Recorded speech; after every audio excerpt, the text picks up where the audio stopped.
Est-ce que, après avoir étudié le japonais, vous vous êtes confronté à du vrai japonais, que ça soit dans des animés, sur YouTube, des dramas, ou même en essayant d'avoir une conversation tout simplement avec un locuteur natif, et vous vous êtes dit, mais what the fuck, je comprends absolument rien, ça n'a rien à voir avec ce que j'ai vu dans les livres. Moi, ça me l'a fait la première fois que je me suis immergé dans un animé japonais. Je me suis dit, allez, c'est parti, la théorie c'est fini, on passe à la pratique, et j'ai mais rien compris. Bon, il y a plusieurs facteurs à ça. Déjà, il y a le fait qu'on n'est pas habitué, évidemment, mais deuxième facteur très intéressant, c'est quelque chose qui est expliqué dans une vidéo de Miku Sensei ici, qui est que le japonais expliqué dans les manuels et le japonais de la vraie vie n'est pas le même. Et ça, bon, c'est pas quelque chose de typique du japonais, hein. Nous-mêmes, en tant que locuteurs natifs du français, on ne parle pas un français, on va dire, du manuel. Typiquement, on va dire je sais pas plutôt que je ne sais pas, etc. Voilà, c'est le genre de truc qui peut arriver. Et en japonais, il y a quelques éléments que, une fois qu'on vous les explique, ça devient beaucoup plus limpide et vous pouvez vous immerger avec beaucoup plus de facilité. Donc je me suis dit que j'allais vous lire cette vidéo. De base, elle est en anglais, je vous la laisse de toute manière dans la description pour ceux qui veulent la voir en entier. Moi, je vais vous l'expliquer en français et surtout, je vais vous donner mon point de vue en tant qu'étranger qui apprend le japonais. 最初に言っておきたいのは、今から教える日本語は話す時の日本語です。Ça va être du japonais oral et pas du japonais écrit. C'est pour ça que c'est perturbant la première fois qu'on le rencontre. C'est pas le japonais correct enseigné par les manuels, hein, Genki, etc. Ça vous enseigne pas du faux japonais. C'est juste que ça vous enseigne du japonais très scolaire, très formel. とかを書くときは正しい日本語で書いた方がいいです。あと、日本語学校に行っている人はテストには学校で勉強したことを書いてください。OK、じゃあ。Donc ça, c'est le petit avertissement qui est bon à rappeler. Moi, ce que je vous rajouterais, c'est que si je fais cette vidéo, c'est pas pour vous aider à parler japonais, c'est vraiment pour vous aider à le comprendre la première fois que vous immergez. Pourquoi? C'est parce que je pense que ça peut vous faire du mal, en fait, de regarder cette vidéo en vous disant « je vais travailler pour avoir un japonais plus naturel en parlant ».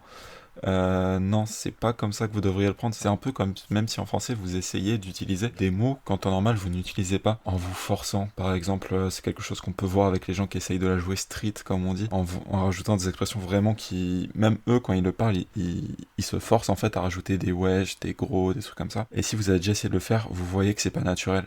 Et en fait, si vous essayez de faire la même chose en japonais en regardant cette vidéo, en vous disant « Ah ok, les japonais ils parlent comme ça, donc je vais essayer de faire comme ça », ça marchera pas, ça risque d'être catastrophique, ne le faites pas. Vraiment, les astuces qu'il y a là, c'est pour vous aider à comprendre quand vous allez plonger dans du vrai japonais.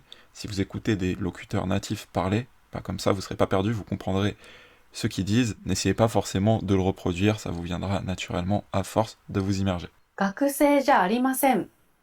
学生じゃありません。学生じゃないです。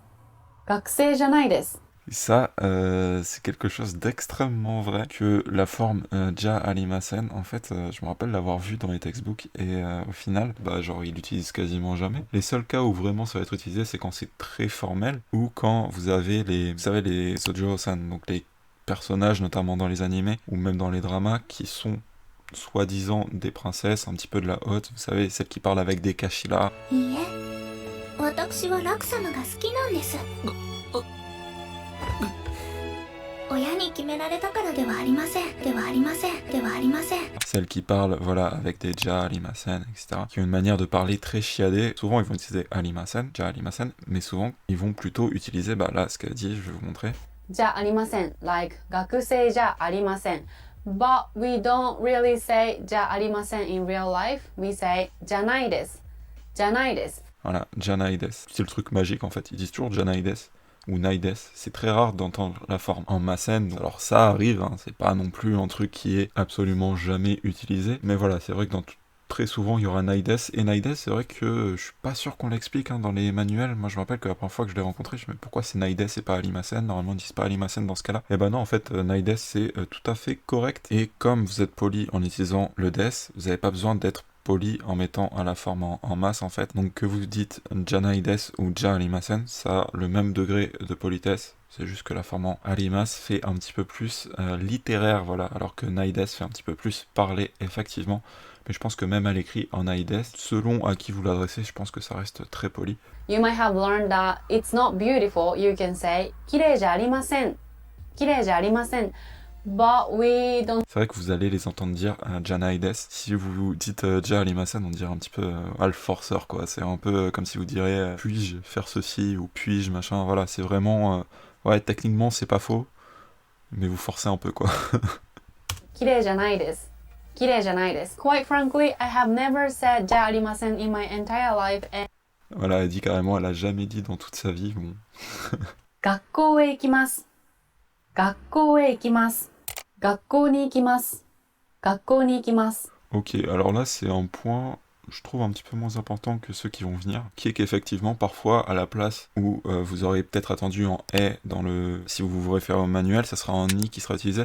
Je pense qu'en fait, « ni » et « est » sont deux particules qui ont un sens qui s'englobe un petit peu. Enfin, c'est plutôt que « ni » récupère également un peu une partie du sens de « est », c'est pour ça que vous pouvez utiliser « ni » à la place de « est », mais pas l'inverse, hein, vous pouvez pas utiliser « est » à la place de « ni ». Ça, honnêtement, ça m'a jamais posé souci.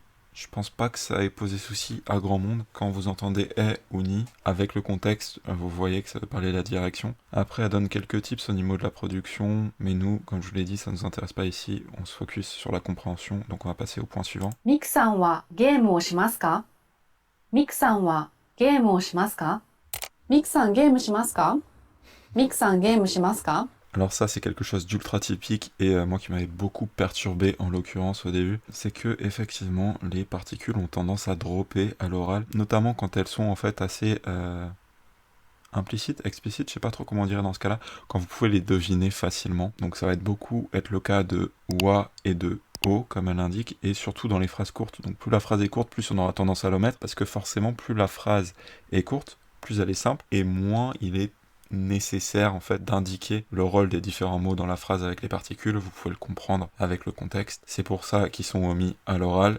Évidemment, c'est grammaticalement incorrect de les omettre, mais c'est comme ça que c'est fait à l'oral. Là, l'exemple qu'elle dit, elle est très parlant, c'est quelque chose que vous entendrez tout le temps. Donc voilà, faut pas vous étonner si vous rencontrez une phrase et vous vous dites mais il manque pas des particules là. C'est bien possible. Si vous comprenez quand même la phrase alors qu'il n'y a pas de particules, bien joué, vous pouvez passer à la phrase suivante dans votre immersion. Ce n'est pas une erreur à proprement parler, c'est vraiment quelque chose de volontaire et qui se fait très très régulièrement en japonais.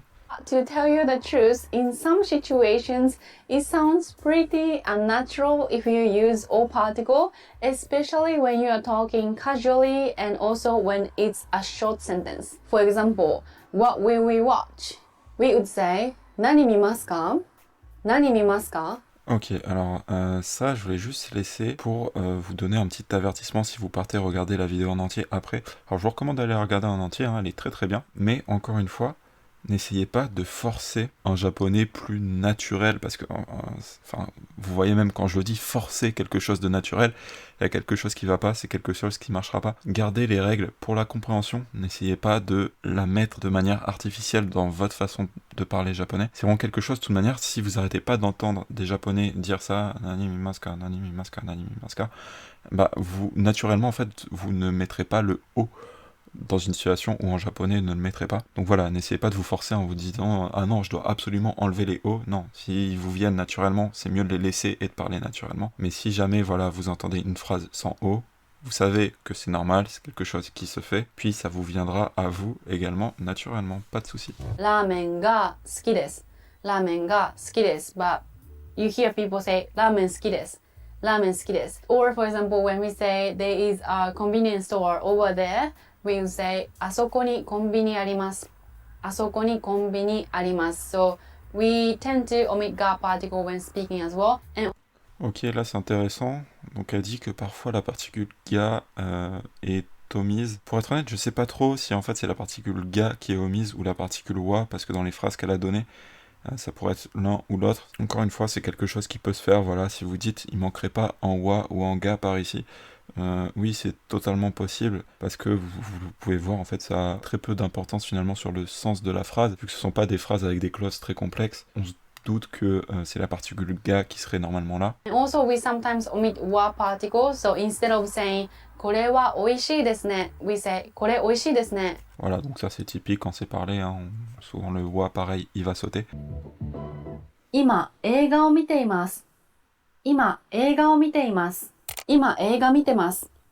今映画見てます。Ok, ça c'est clairement ce qui m'avait le plus brainfuck moi au début. Moi c'est vrai que dans les manuels, je crois que je l'ai jamais lu. Et du coup ça m'a énormément perturbé la première fois que je me suis immergé. C'est que en fait on apprend la forme T et le ou Teimas, du coup à la forme polie. Et que enfin je sais pas, moi ça me semblait évident qu'on utilise T et le ou Teimas. Et en fait tu te plonges dans le japonais et ils font que T le ou Temas. Voilà, comme elle dit là, Mitemas. Ils vont pas dire miteimas, ils vont dire mitemas. Et ça m'avait mais tellement perturbé en fait que je comprenais pas c'était quoi cette forme. Je dis c'est quoi la forme en temas et tout. J'ai cherché et tout, forme temas et tout, c'est quoi.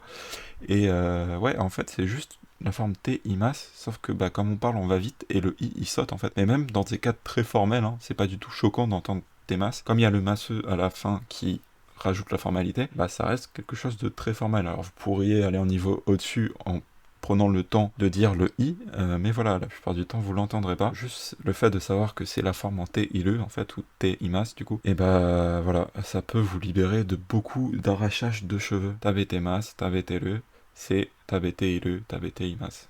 Voilà, tout simplement.